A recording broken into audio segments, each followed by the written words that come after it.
ಇವತ್ತು ಶ್ರೀರಾಮನವಮಿ ಹಬ್ಬ ಆಗಿರೋದ್ರಿಂದ ಬೆಳಗ್ಗೆ ಸ್ವಲ್ಪ ಬೇಗ ಎದ್ದು ಬಾಗಿಲು ತೊಳೆದು ರಂಗೋಲಿನ ಹಾಕಿ ದೇವ್ರ ಪೂಜೆನೂ ಸಹ ಬೆಳಗ್ಗೆ ಬೇಗ ಮಾಡಿಕೊಂಡೆ. ಹಾಗೆ ತಿಂಡಿ ಎಲ್ಲ ರೆಡಿ ಮಾಡಿಟ್ಟು ಹಿಮನ್ ಸ್ಕೂಲಲ್ಲಿ ರಿಸಲ್ಟ್ ಇತ್ತು ಅಂತ ಹೇಳಿಬಿಟ್ಟು ನಾನು ಹಿಮ ಇಬ್ಬರು ಪಿ ಟಿ ಎಮ್ನ ಅಟೆಂಡ್ ಮಾಡೋದಕ್ಕೆ ಅಂತ ಹೋದ್ವಿ. ಸ್ವಲ್ಪ ಟ್ರಾಫಿಕ್ ಜಾಸ್ತಿನೇ ಇತ್ತು, ಹಬ್ಬ ಏನು ರಜಾ ಇರುತ್ತೆ ಅಂದ್ಕೊಂಡ್ವಿ, ಬಟ್ ಟ್ರಾಫಿಕ್ ಇತ್ತು.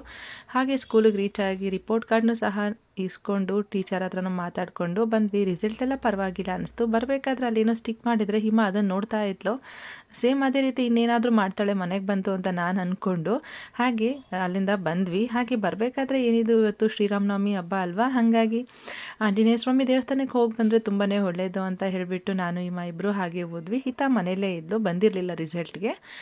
ಹಾಗೆ ದೇವ್ರ ದರ್ಶನ ಎಲ್ಲ ತುಂಬಾ ಚೆನ್ನಾಗಾಯಿತು. ಮತ್ತು ಬರ್ತಾ ಹಿಮಂಗೆ ಹೇಗಿದ್ರು ಏಪ್ರಿಲ್ 1 ಸ್ಕೂಲ್ ಇದೆ, ಹಾಗಾಗಿ ಟೆಕ್ಸ್ಟ್ ಬುಕ್ಸ್ ಎಲ್ಲ ಅವೈಲೇಬಲ್ ಇತ್ತು ಅಂತ ಅಂದರು. ಹಾಗಾಗಿ ಟೆಕ್ಸ್ಟ್ ಬುಕ್ಕು ಮತ್ತು ನೋಟ್ ಬುಕ್ಸ್ ಎಲ್ಲ ತೊಗೊಂಡು ಮನೆಗೆ ಬಂದು ಆಮೇಲೆ ತಿಂಡಿ ಮಜ್ಜಿಗೆ ಪಾನಕನ ತಿನ್ಕೊಂಡ್ವಿ. ಇದಾಗಿತ್ತು ಹಬ್ಬ.